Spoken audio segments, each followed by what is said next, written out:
선생님 여러분 안녕하세요. 권 교수의 해피 정치. 자, 2단계 기출문제 해설 강의 첫 번째 강의를 시작하겠습니다. 자, 1단계는 이론 강의 했었고요. 24강 동안 이제 아주 제가 깔끔하게 만든 책을 봤고요. 이제 2단계입니다. 자, 2단계는 역시 그냥 좋은 문제들을 뽑았습니다. 자, 기출문제집 정치 전체 200문제를 제가 뽑았고요. 이제 이 교재를 보신 분은 알겠지만 우리 임용 기출도 있고요. 또 수능하고 임용 기출하고 또 중복되는 교집합되는 수능 문제, 평가 모의고사 문제도 제가 뽑아왔습니다. 자, 그래서 200문제 16시간 동안 16번의 강의를 통해서 200문제 살펴보겠습니다. 1시간에 한 번의 강의 한 10문제 내외 정도로 살펴볼 생각입니다. 자, 그리고 제가 이제 강의를 하다가 제 교재에 있는 내용이면은 요 교재에 있는 내용은 또 교재의 쪽수를 제가 알려주도록 하겠습니다. 자, 그러면 지금 이 강의를 보실 때는 이 교재를 펼쳐놓고 보시기는 좀 어려우시고요. 나중에 복습을 하실 때는 또 제가 쪽수를 알려줬으니까 그 쪽수에 있는 내용을 함께 보시면은 좀 더 도움이 될 거라고 생각을 합니다. 자, 정말 제가 기출문제 강의할 때마다 말씀드리는 거는요, 기출문제는 말 그대로 기출입니다. 그러니까 기출문제의 정답 자체가 중요하기보다는 기출문제를 통해서 크게 나왔던 어떤 그 제시문의 내용들, 이런 부분들이 다시 출제될 수가 있고요. 그래서 그 내용들을 보자. 정답 그 자체가 중요하면 그 문제가 그대로 다시 나온다면 정답 그 자체가 중요한 거 당연히 되겠지만, 그렇겠지만, 그대로 출제되지는 않지 않습니까? 자, 그리고, 임용 우리 문제는, 기출 문제는 귀하기 때문에 많지가 않아요. 그래서 한 문제, 우리가 사골 우려내듯이 그렇게 정말 푹 고아서 한 문제 다 잘 활용을 해야 되겠다 말씀을 드리고요. 기입형 문제는 간단하게 제가, 필기를 할 수도 있고요. 그리고 이제 서술형 문제 같은 경우에는 제가 이제 어떤 작업을 해서 어떻게 어떤 자료로 여러분들에게 제공하기에는 조금 걱정이 있습니다. 그래서 제가 이렇게 불러드릴 거예요. 여러분들은 오랜만에 받아쓰기를 하면 되겠고요. 네, 그래서 제가 적당한 속도로 정확한 발음으로 이렇게 불러드리면 여러분 받아쓰기 하시면 좋겠습니다. 그리고 제가 불러드리는 그 정답은 순전히 제 기준입니다. 제가 생각하기에 이렇게 서술을 하면 채점위원이 줄 수 있는 점수를 다 주시지 않을까, 그렇게 제가 생각을 합니다. 예. 그래서 여러분들도 꼭 제가 불러드리는 그 정답만 생각하기보다는 좀 더 다른 그런 정답이 있다면 또 생각해 보기도 권합니다. 자, 그럼 본격적으로 1번 문제부터 시작해 보도록 하겠습니다. 자, 1번 문제. 자, 94학년도 문제고요. 그냥 딱 봐도 알겠지만 내신 문제지요. 정말 초창기 문제는 정말 우리가 막 이렇게 될 정도로 어디 이렇게 문제를 출제할 수가 있나 싶을 정도로 좀 과하게 표현을 하면 좀 조잡한 문제도 좀 많이 있었고요. 그렇지만 또 지금 생각해 본다면 갑작스럽게 임용시험 제도가 도입이 됐고 얼마 안 되고 막 이렇다면은 또 문항수 자체를 몇 문제로 내느냐, 객관식 또 논술형, 서술형 정말 복잡한 이런 과정들을 겪다 보니까 또 이런 문제도 있었구나 싶습니다. 근데 이제 우리가 알아둬서 나쁠 건 없고 이건 완전히 몸풀기 그런 문제입니다. 정치가 뭐냐라고 물어보는 문제입니다. 자, 1번. 야누스의 신의 상이야말로 야누스. 그죠? 야누스. 자, 야누스는요, 보통 우리가 이제 그리스에도 나오고, 그리스 신화에도 나오고, 로마 신화에도 나오는 경우가 많죠. 이름이 좀 다르고요. 근데 이제 요 야누스는요, 그리스 신화에는 없고, 로마 신화에만 등장하는 바로 그 야누스 신입니다. 자, 야누스 신의 상이야말로 정치 심오한 현실을 나타내는 것이다. 라는 말로 정치에는 선과 악의 양면이 있다고 주장한 사람은, 자, 야누스는 그 출입문을 지키고 있는, 그렇죠. 출입문을 지키고 있는 몸은 하나인데 양쪽에 다 얼굴이 있다라고 하는 바로 그 남성 신의 이름이 바로 야누스죠. 그래서 문이다 보니까 우리가 이 야누스로부터 우리 1년의 첫 번째 달 1월 달 제뉴얼리가 여기서부터 나오죠. 그러니까 문을 연다라는 의미에서 1년을 시작한다라는 의미라고 이제 보통들 해석합니다. 자, 야누스. 자, 이게 어떤 의미냐 하면 답은 그냥 바로 찾을게요. 모리스 듀베르제고요. 자, 모리스 듀베르제는 프랑스의 정치 철학자, 정치학자가 되겠습니다.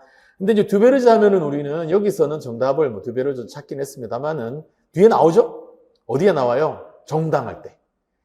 정당 체계할 때 정당의 수에 따라 1당제, 양당제, 다당제로 구분을 한 바로 그 듀베르제가 되겠습니다. 그렇죠? 자, 그러면 이제 이 양면성이 있다라고 하는 것은 어떤 의미냐 하면은요, 정치라고 하는 것은 권력을, 정치 권력을 장악해서 지배하기 위한 투쟁. 자, 투쟁인 동시에 또 공동선, 일반 이익과 공동선을 보장하는, 그렇죠? 그래서 그런 면에서 통합을 이루려고 하는 그런, 투쟁은 아무래도 앞쪽이 되겠고요. 선은 이제 통합이 되겠죠. 자, 이런 양면성을 가지고 있는 것이 정치다라고 했습니다. 바로 모리스 듀베르제가 되고요. 나왔으니까 니콜로 마키아벨리는 바로 근대 정치학의 아버지, 근대 정치학의 시조로 불리고요. 나중에 당연히 우리가 또 살펴볼 그런 마키아벨리가 됩니다. 비르투라고 하는, 그렇죠? 군주의 어떤 지도력, 능력이라고 하는 비르투라고 하는 용어로도 출제가 되었었습니다. 플라톤과 아르드레스는 말할 필요가 없겠습니다. 그렇죠?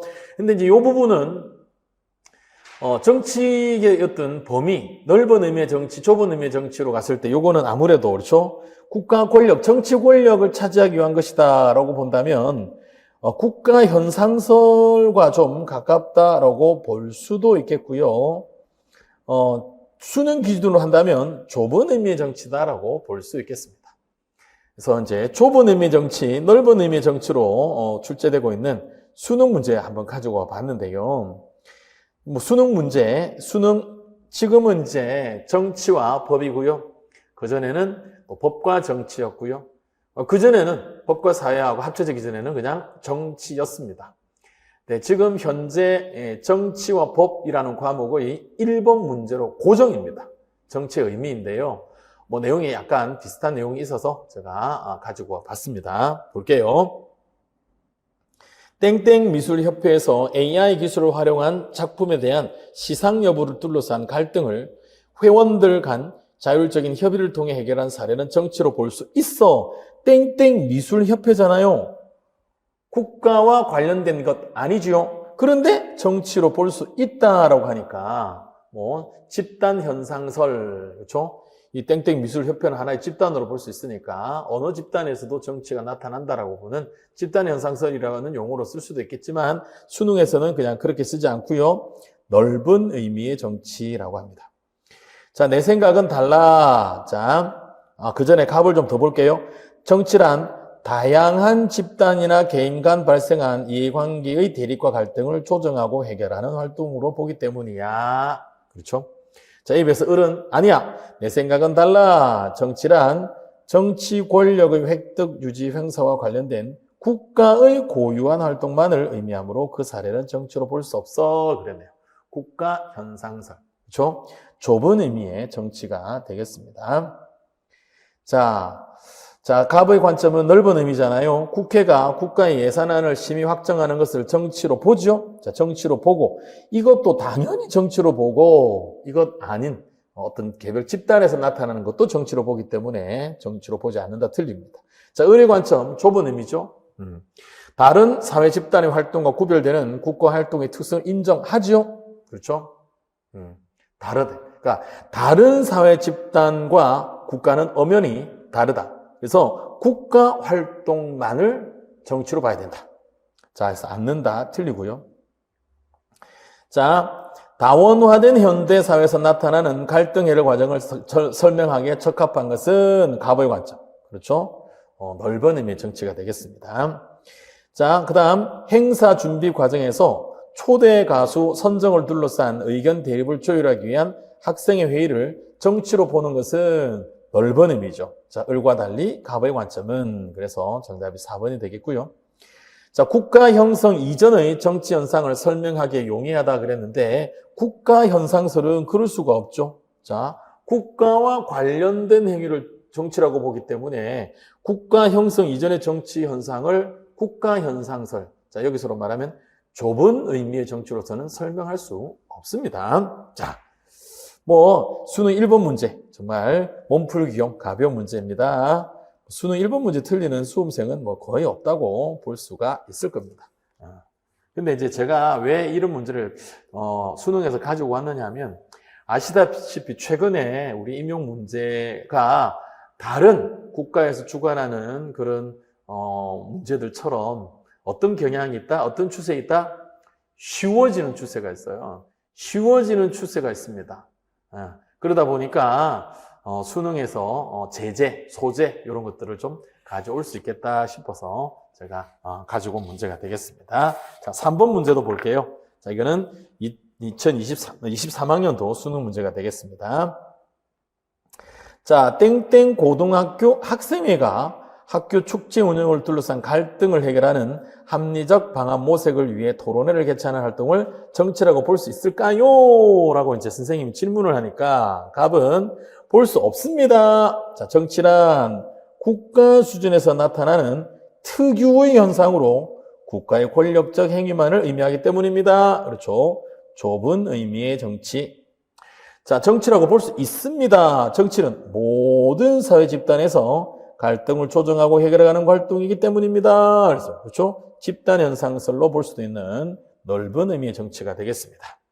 자, 1번 갑은 좁은 의미죠. 국가의 의사결정 활동과 국가 이외 사회 집단의 의사결정 활동을 모두 정치라고 본다? 아닙니다. 국가만이고요. 국가 이외의 사회 집단은 아니죠. 자, 을의 관점 넓은 의미네요. 사회 집단 내에서 권력이 형성, 배분되는 과정을 정치라고 보죠. 그렇죠? 보지 않는다. 틀립니다. 자, 3번 봤더니 국가의 공권력 행사를 통한 사회 질서 유지와 갈등 해결 과정을 정치라고 보는 것은 갑도 그렇게 보고 을도 그렇게 보기 때문에 3번도 아니고요.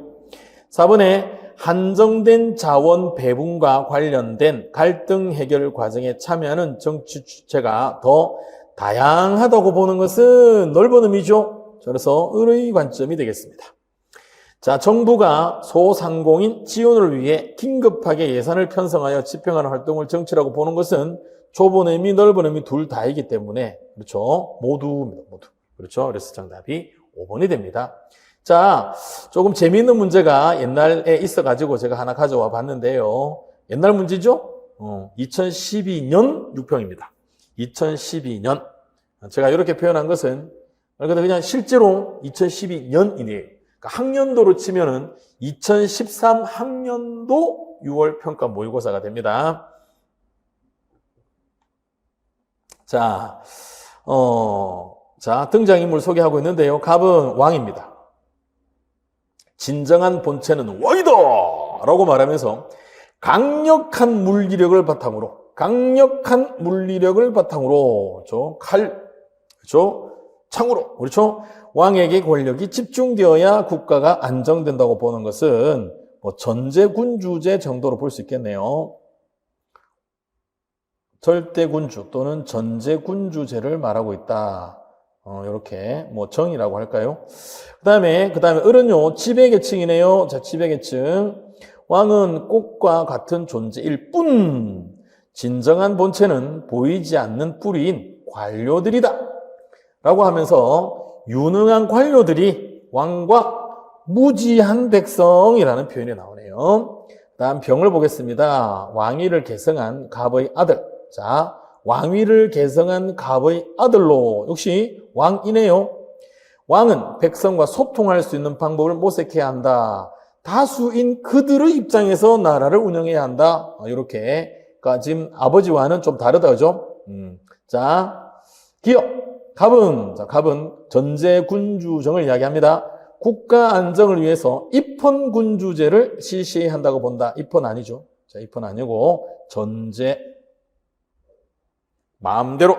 자, 을은 엘리트 중심으로 국가 의사를 결정해야 한다고 본다. 위에 뭐가 있었어요? 관료 나왔죠. 그렇죠? 관료. 여기 보면 유능한 관료, 바로 엘리트입니다. 자, 병은 을보다 중후정치, 자, 중후정치의 위험성을 경계해야 된다라고 보는 것은 무지한 백성을 견인해야 한다라고 말하는 을 되겠죠? 갑을령 모두 정치를 통치의 관점에서. 그렇죠? 근데 통치의 어떤 내용에 있어서 다릅니다. 그렇죠? 자, 갑은 전제군주정입니다. 을은 유능한 관료들이 통치를 해야 된다라고 보는 거고요. 병은 백성들이 입장을 백성들이 입장에서 하자 하지만 결국 어쨌든 왕이죠. 왕이 통치를 하는데 백성의 입장에서 그랬습니다. 모두 통치에서 니은과 리을 정답 3번 이렇게 되겠네요. 자, 정치와 정치학에서는요, 사실 문제가 거의 출제가 되지 않고, 왜? 다른 데서 출제할 게 많으니까. 다른 데서 출제할 때 많으니까. 자, 5번 문제 가보겠습니다. 이제 정치 사상과 이데올로기. 여기는 이제 좀 문제가 좀 있습니다. 기출이 좀 있어요. 자, 23학년도 문제가 되겠습니다. 공공선이 무엇인지에 대해서는 다양한 견해가 있다. 그렇죠? 공공선이 무엇인지에 대해서는 정말 정치학자들마다 다 공공선은 이런 것이다. 또는 공공선은 이래야 한다. 다 있겠죠. 그렇죠? 그것은 처음부터 마찬가지. 정치란 무엇인가에 대해서도 정치학자마다 다를 수 있을 겁니다. 그렇죠? 자, 이제 먼저 루소가 나오네요. 자, 장작 루소. 자, 사회계약설 하면은 자, 홉스, 로크, 루소. 그렇죠? 세 번째로 이제 나오는 루소입니다. 그리고 프랑스를 대표하는 계몽주의 철학자로 또 유명한 바로 루소이고요. 자, 장작 루소 하면은 딱 제일 먼저 떠오르는 게 뭐다? 제너럴 윌, 바로 일반 의지가 떠오르죠. 자, 루소는 공공선을 일반 의지와 연관하여 설명하였다. 일반 의지 네 글자 기평 기출입니다. 이 제너럴 윌, 일반 의지는요, 참 사실 프랑스가 어려워요. 프랑스가 어렵습니다. 저는 개인적으로 그냥 정말 어렵습니다. 자, 일반 의지. 자, 루소인데요. 참 그냥 공부를 많이 하려면 끝이 없기 때문에 그 정도 기출 문제에서 정답을 확인할 수 있는 그 정도만 여러분들이 공부를 하기를 권하고, 개인적으로 정말 더 공부하고 싶다 그러면은 여러분들이 이제 선생님 하시면서 이제 임용되셔가지고 선생님 하시면서 개인적으로 대학원에 정치학과 대학원에 이제 석사, 이렇게 박사 이렇게 가면 한번 도전해 보시기 바랍니다. 장작 루소의 정치 사상에 대해서. 근데 그 정도 아니면은요, 그냥 멈추세요. 멈추세요. 자, 일반 의지입니다. 자, 그러면 루소가 생각하는 일반 의지는 뭐냐 하면 항상 옳고 정의로우며 공익을 위한 것. 이게 뭐다? 일반 의지입니다. 제너럴 윌이죠. 토탈 윌. 그렇죠? 전체 의지와 구분이 되는 겁니다. 자, 일반 의지입니다. 일반 의지. 단순히 개별 의지들을 그냥 단순히 합쳐놓은 것이 아니고요. 개인의 이익을 초월한 전체 이익을 우선적으로 추구하는 그러한 의지를 말합니다. 자, 그래서 그렇기 때문에 항상 옳고 정의로우며 공익을 위한 겁니다. 자, 루소에 따르면 일반 의지, 제너럴 윌은 나 자신과의 자발적 계약으로 만들어진 산물이기 때문에 어렵죠? 나 자신과의 계약이라고 하잖아요. 아니, 내가 나랑 계약을 한대요. 뭡니까, 이게? 자, 나 자신과의 자발적 계약으로 만들어진 산물이기 때문에 그것에 따라 행동하는 뭐예요? 나 자신과의 계약으로 계약으로 만들어진 산물이니까 그것에 따라 행동하는 거는 내가 하고 싶어서 하는 거예요. 누가 강요한 게 아니죠. 그래서 그것에 따라 행동하는 한 나는 항상 자유롭고 동시에 타인의 자유도 보장할 수 있다. 어렵습니다. 그러니까 이거는 여러분들이 이해를 해서 막 학생들에게 설명을 하고 이 정도까지 공부하는 것도 저는 권하지 않습니다. 그냥 일반 의식 요 정도. 그 안에서 개인의 자유는 시민적 자유의 형태로 발전하며 공공선이 실현이 된다. 개인의 자유는요, 그 이전에는 자연적인 자유이지요. 자연적인 자유였는데요. 사회 계약을 맺고 일반 의지에 따라서 일반 의지에 복종하겠다 하면은요, 자연적인 자유는 이제 없어지는 거고 시민적 자유의 형태로 발전하면서 여전히 자유롭습니다. 자유를 누릴 수 있습니다. 왜? 그 일반 의지에 복종한다라는 게 뭐예요? 자기 의지에 복종하는 거잖아요. 그러니까 그 말은 뭐예요? 내 마음대로 하는 거예요. 그렇죠? 어렵습니다.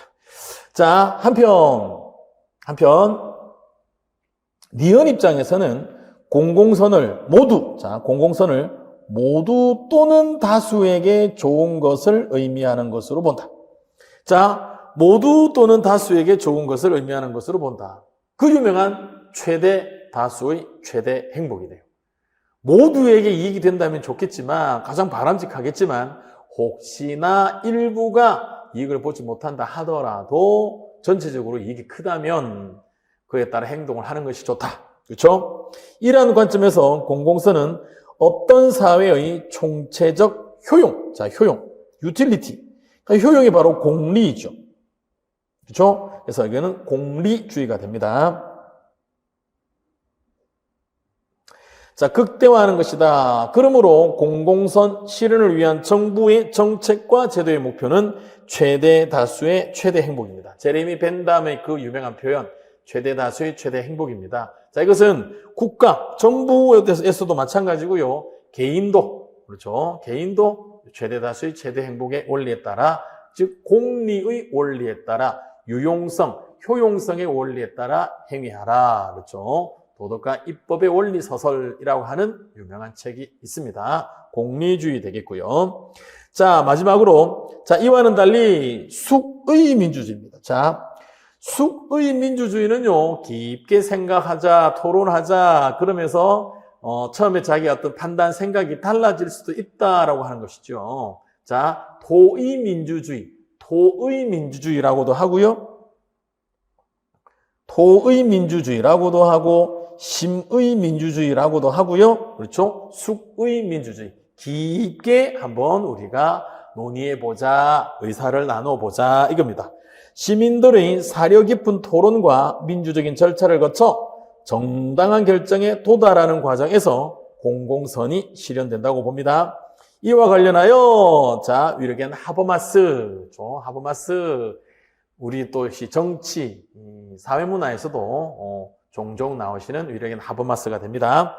의사소통적 상호작용이 이루어질 수 있는 사회적 삶의 영역을 의미하는 개념인 공론장입니다. 공론장이죠. 공론장을 제시하면서 시민들의 적극적인 참여와 토론을 가능하게 해줄 공론장의 활성화를 제안하였다. 그렇죠? 공론장, 수기민주주의, 토의민주주의입니다. 요 내용, 루소 이 부분은요, 제 이론책 47쪽에 요 내용이 있고요. 공리주의 이 부분은 제 이론책 79쪽에 있습니다.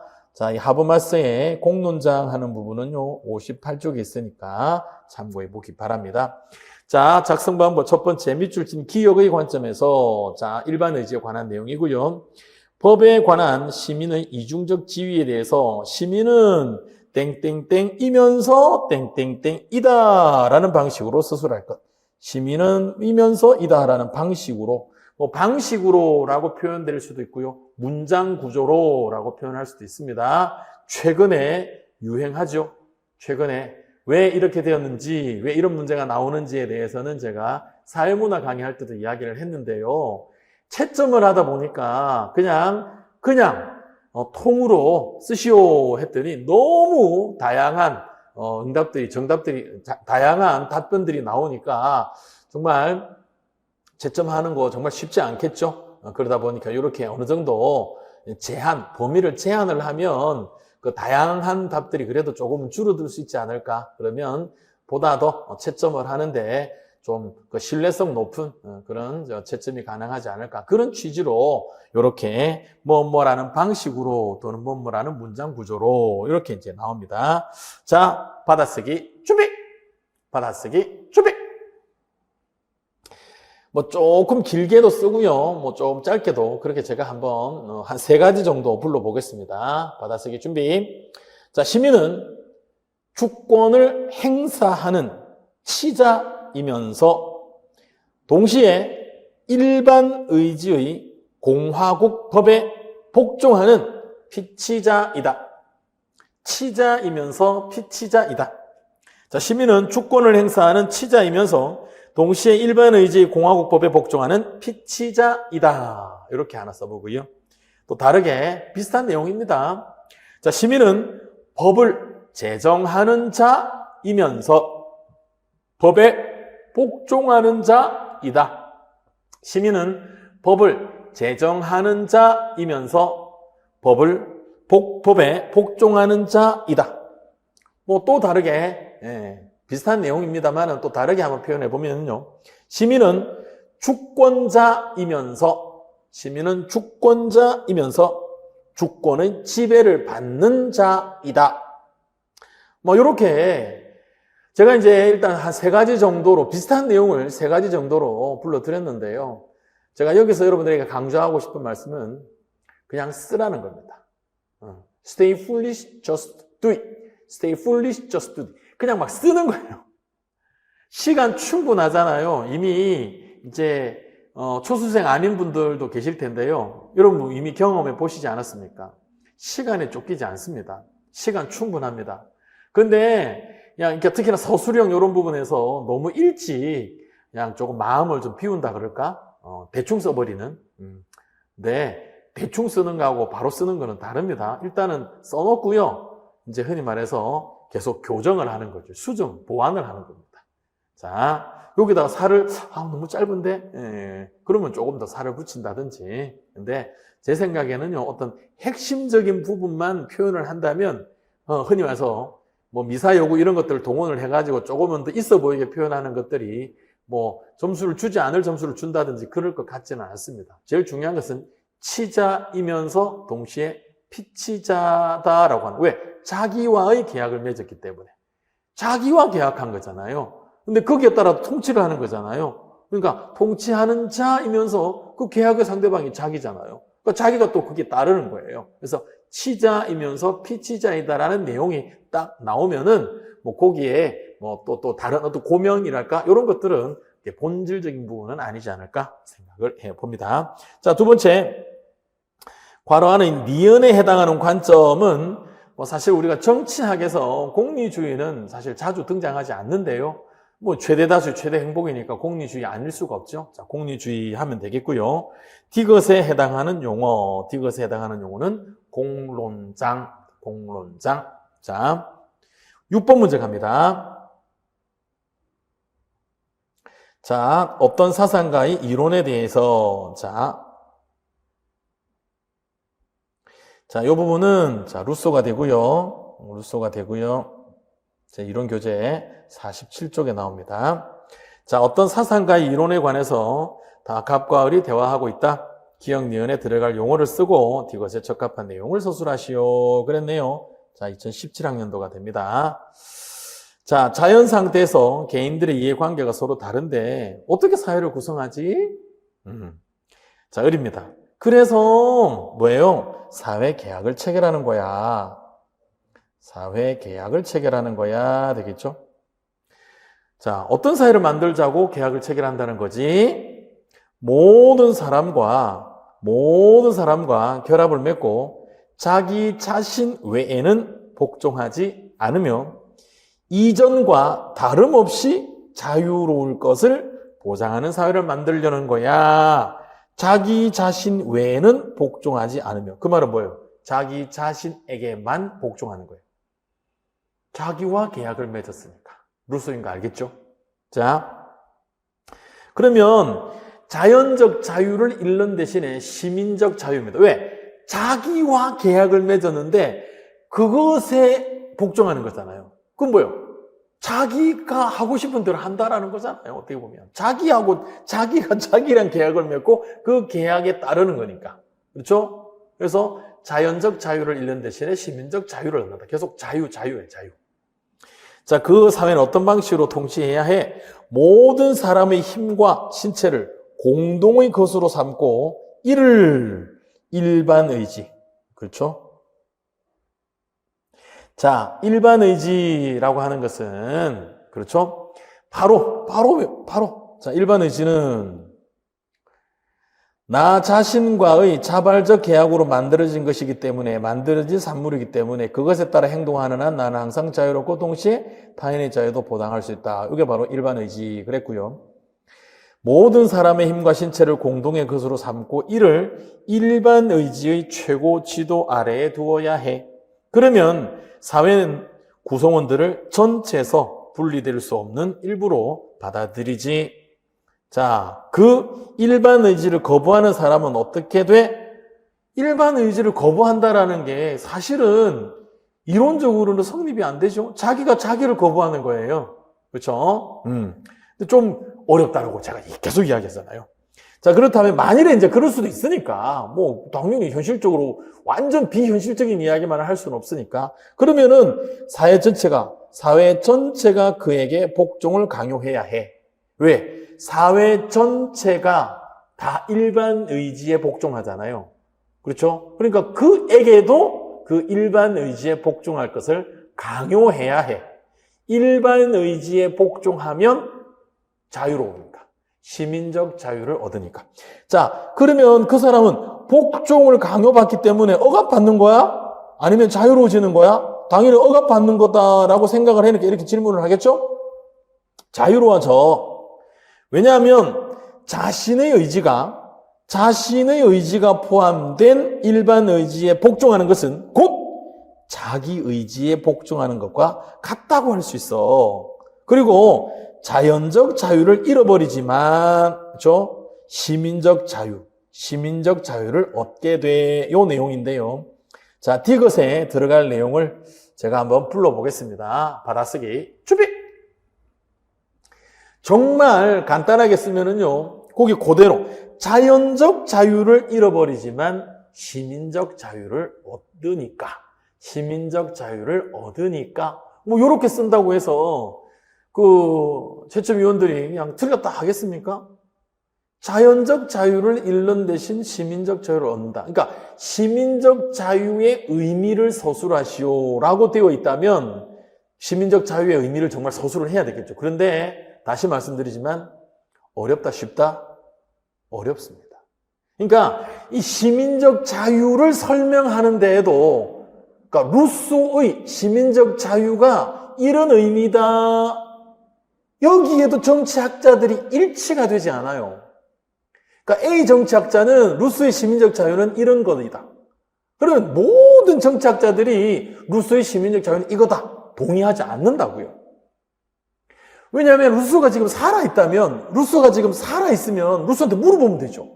당신이 말하는 시민적 자유는 어떤 의미입니까? 기자회견 막 해요. 그래서 제가 말하는 시민적 자유 이겁니다 하면 되잖아요. 근데 책만 읽고 지금 돌아가셨잖아요. 그러니까 거기 쓰기는 이렇게 써놨지만 그 의미는 이런 의미일 것이다라고 다른 이야기들을 한다라는 거예요. 그래서 저는 이 임용시험의 출제자이든 또는 채점위원들이든 그 시민적 자유의 그 내용을 막 이렇게 쓰게끔 그렇게 과연 출제했을까라고 본다면 쉽지 않을 거다. 그래서 그냥 가장 간단한 건 뭐예요? 자연적 자유를 잃어버리지만 시민적 자유를 얻기 때문이지. 이렇게만 써도 이거 맞다고 채점해야 되지 않을까?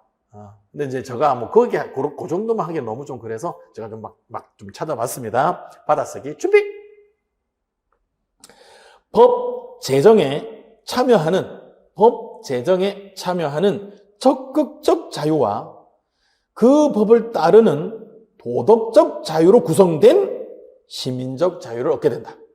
그러니까 시민적 자유를 두 가지로 적극적 자유와 도덕적 자유로 구성되었다라고 보는 해석이 있더라고요. 그래서 제가 이제 구경 삼아 가져와 봤습니다.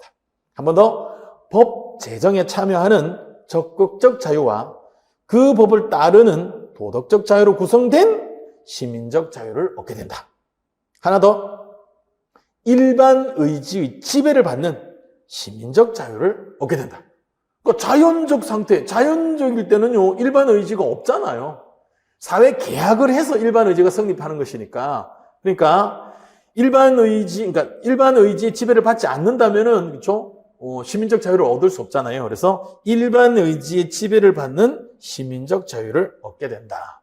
그래서 그냥 아예 군더더기 다 빼고 자연적 자유를 잃어버리지만 시민적 자유를 얻기 때문이야. 이렇게 써도 저는 맞게 해야 되지 않을까 생각을 해봅니다.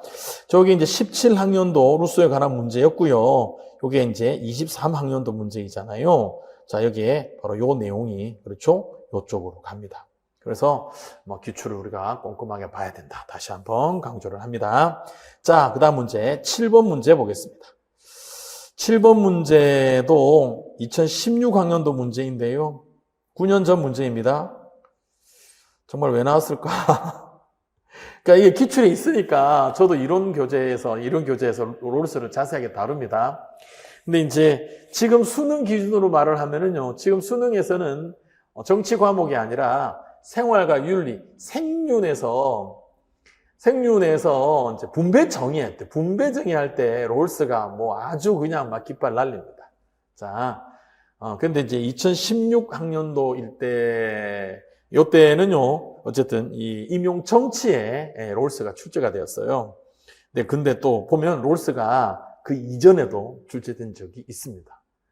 우리가 이제 정치란 무엇인가 할 때 정의로움을 추구하는 거다라고 본다면 롤스의 정의론이라고 하는 또 엄청난 책이 있잖아요. 그래서 아마 출제위원들이 롤스를 문제를 낸 것 같기는 합니다. 자, 롤스의 바로 정의 원칙입니다. 존 롤스입니다.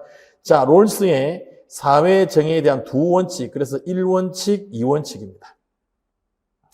자, 모든 사람은 다른 사람들의 유사한 자유와 양립할 수 있는 가장 광범위한 기본적인 자유에 대해서 동등한 권리를 지녀야 한다. 자, 이거 평등한 자유의 원칙이다라고 짧게 표현을 하죠. 평등한 자유의 원칙.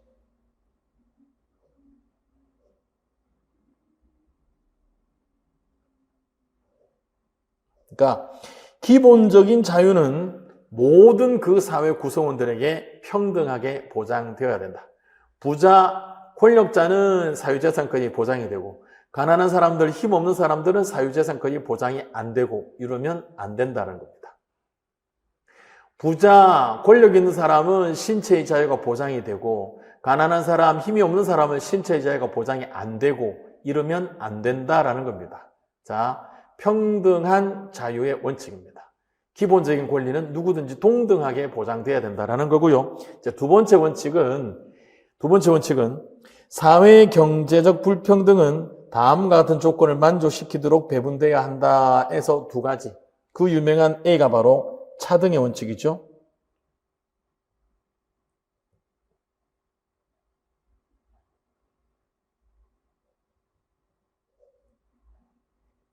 그리고 B가 공정한 기회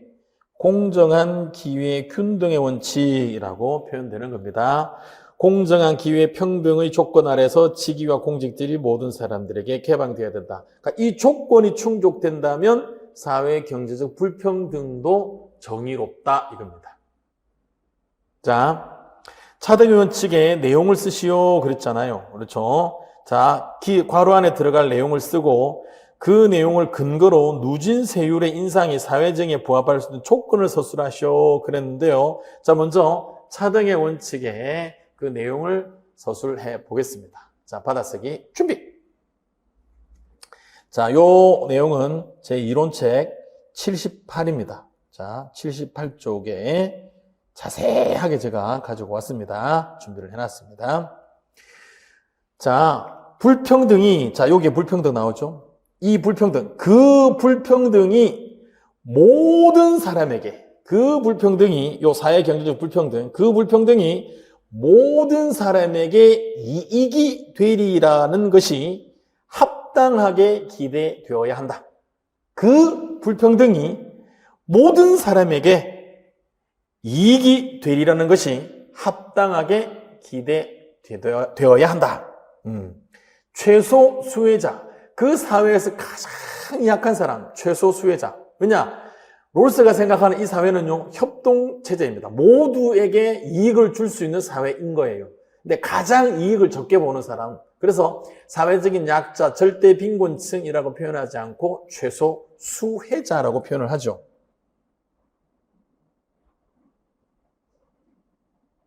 그러니까 최소 수혜자에게도 이익이 돼야 됩니다.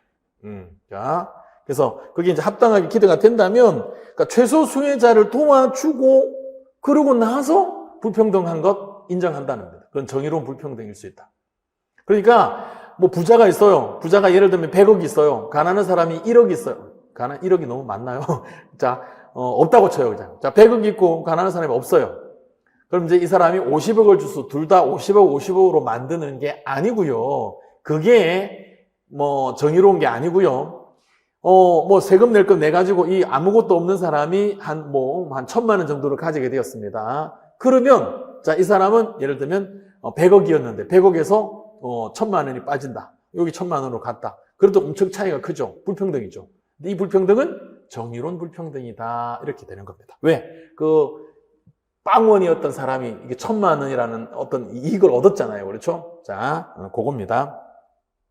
자, 그렇다면 누진세율 인상이 사회정의에 부합할 수 있는 조건을 서술하시오 그랬는데 이게 뭔가 했습니다. 저도 곰곰이 생각하다가 자, 요렇게 한번 제가 답을 한번 제가 해봤거든요. 자, 받아쓰기 준비. 고소득층의 조세 부담이 증가하고 저소득층의 조세 부담이 감소하여야 한다. 그러니까 누진세율의 인상이 사회정의에 부합할 수 있는 조건. 자, 누진세율을 인상을 했는데 고소득층도 세금을 더 많이 내고 저소득층도 세금을 더 많이 낸다면 안 되죠. 그것은 요 차등의 원칙에 부합하지 않습니다. 그러니까 고소득층은 세금을 더 내고 저소득층은 세금을 덜 내어야 이게 차등의 원칙에 부합할 수 있는 조건이 된다. 이렇게 볼 수 있겠습니다. 자, 8번 문제 갈게요. 자, 8번 문제가 자, 첫 번째 우리 1강의 마지막 문제가 되겠습니다. 자, 8번 문제 하고요. 1강 마무리할게요. 제가 뭐 다른 강의에서도 항상 말하지만 여러분들도 이제 학교 수업하실 때 항상 자, 여러분, 자, 얘들아, 요거만 하고 마치자. 이것만 하고 이제 수업 마무리할게요. 자, 요거 꼭 써먹으세요. 뭐 졸면 안 돼, 뭐 딴짓하면 안 돼, 뭐 선생님한테 집중해야지 이런 말은 안 통합니다. 안 먹힙니다. 그냥 이것만 하고 끝낼게 그러면은요 지금 집중합니다. 자 이거 제 이론 교재 54쪽에 요 내용이 있고요. 자 이것은 자 개인주의적이고 합리주의적인 자유주의에 대한 비판의 사조입니다. 개인주의적이고 합리주의적이고 자유주의에 대한 비판입니다. 개인주의에 대한 비판입니다. 그래서 일단 뭐 답부터 쓰면은요, 공동체주의가 됩니다. 여기 합리적이고 자유주의, 합리적이면서 자유주의인데 그래도 복지를 위한 재분배 이런 것도 좀 챙기자라고 하는 사람이 바로 왼쪽에 나왔던 롤스거든요. 그래서 이 공동체주의는 롤스에 대한 비판이다라고 볼 수도 있습니다. 도덕적 사회의 와해와 이기주의 팽배 등의 현상에 대한 불만을 이론적으로 표출한 것이다.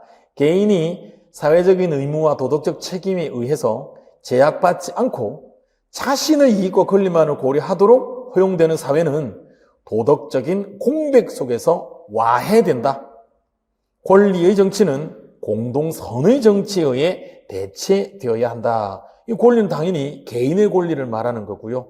공동선은 공동체의 선, 공동체 전체의 행복을 추구하는 것이죠. 자, 그 다음 개인의 인간적 존엄성과 인간 존재의 사회적 성격을 모두 인정합니다. 개인의 자유는 시민사회의 제도들을 적극적으로 유지하는 노력에 의해서 보장될 수 있다. 시민들은 시민사회 속에서 상호 존중의 가치, 상호 존중. 자신과 타인의 권리에 대한 인식뿐만 아니라 시민적 책임의식도 함양하게 된다. 자, 출제 가능성 높지 않습니다. 솔직히 말씀드리면은요. 그렇죠? 2015학년도에 출제가 되었는데 공동체주의이고요. 그러니까 공동체주의는 개인주의, 자유주의가 너무 심화되다 보니까 공동체가 붕괴되더라. 가장 기본적인 공동체로서 가족의 붕괴입니다. 그렇죠? 이거를 이제 맥킨타이어, 이 공동체주의 대표적인 학자가 바로 알레스테어 맥킨타이어인데요. 맥킨타이어의 책 제목이 바로 덕의 상실.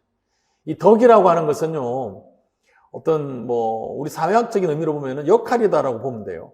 가족에게 있어서 아빠는 아빠의 역할이 있죠. 엄마는 엄마의 역할이 있어요. 자녀는 자녀의 역할이 있습니다. 남편과 아내도 서로 역할이 있겠죠.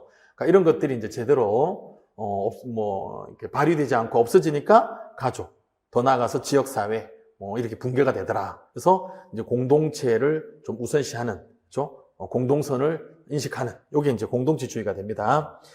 공동체의 가치를 강조하며 개인의 좋은 삶을 공동체와 분리될 수 없는 것으로 보고 공동선에 대한 의무를 제시한 것이 바로 공동체주의가 됩니다. 존 롤스가 정의론을 발간하여 자유주의적 평등주의를 제기한 이유. 그러니까 가난한 사람들을 도와주자 했습니다. 그러나 바탕에는 자유주의가 깔려 있다는 거예요. 롤스와 그의 지지자들의 입장에 대하여 비판적 입장을 취하면 그 정도 가지고는 안 된다라는 거예요. 자유주의의 바탕을 두고 있는 한 그냥 좀 도와주고 난 다음에 불평등, 그거 정의로운 불평등이다, 인정해야 된다, 그럴 수 없다. 그 정도 가지고는 안 된다. 자, 그래서 공동체와 공동선에 대한 의무를 강조하는 것으로서 대표자가 방금 말했던 맥킨타이어라든지 또 우리나라에 정말 엄청난 베스트셀러가 되었던 하버드 대학 교수였던 마이클 샌델 교수의 정의란 무엇인가 했었죠. 바로 그 마이클 샌델 교수도 공동체주의자가 됩니다. 자, 이데올로기 종언이라는 책을 썼던 포스트 인더스트리얼 소사이어티, 바로 탈산업사회, 정보사회를 이야기했던 다니엘 벨도 역시 공동체주의자로 분류가 되고요. 마이클 왈처도 공동체주의자로 분류가 됩니다.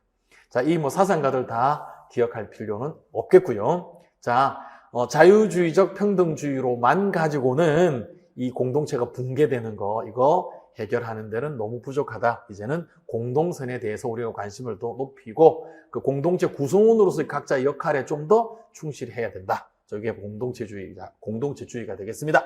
자, 이상으로 1강 마무리하고요. 저는 2강에서 9번 문제와 함께 돌아오도록 하겠습니다. 여러분, 고맙습니다.